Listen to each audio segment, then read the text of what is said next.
pada tahun 2024 kita telah mencapai suatu kinerja yang boleh katakan cukup baik, yaitu melampaui daripada menjadi di atas 100% atau 113,53%.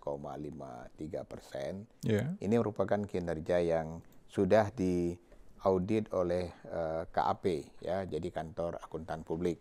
Walaupun nanti DJSN akan memverifikasi kembali data tersebut. Nah, hal ini yang secara biasa kita mengatakan ada 3 aspek di dalam melihat kinerja di BPJS Kesehatan.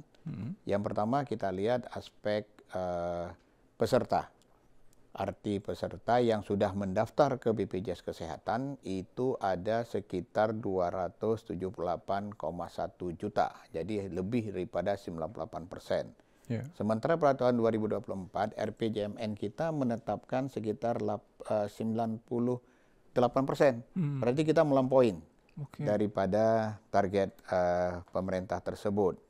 Kemudian dari sisi peserta yang ada, yang aktif pun juga semakin meningkat. Karena yang aktif itu yang sebenarnya yang produktif, yang menghasilkan iuran.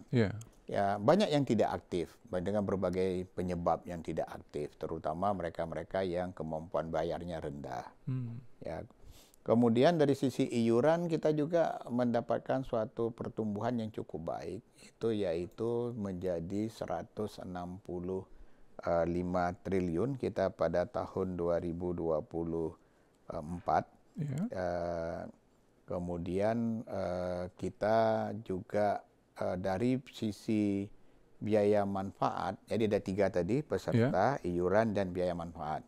Nah, biaya manfaat ini memang kita sedikit meningkat menjadi 170 triliun. Artinya antara iuran yang kita kumpulkan dengan biaya yang kita bayarkan ke fasilitas kesehatan itu lebih besar. Jadi kita defisit tahun berjalan. Tapi defisit itu juga dikarenakan hal yang dikaitkan dengan penerimaan kita yang rendah, dikarenakan iuran juga belum optimal. Tetapi kita masih ada tabungan sehingga masyarakat tidak perlu resah akan, atau fasilitas kesehatan tidak perlu resah dikarenakan kita tidak bisa bayar lagi.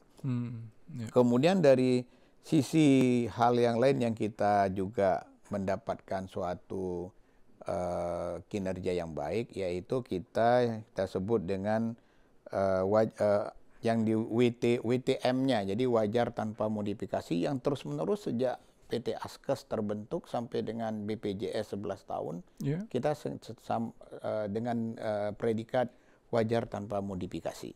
Jadi terus kita memperoleh itu, dan semoga kita masih bisa mempertahankan hal itu sampai seterusnya.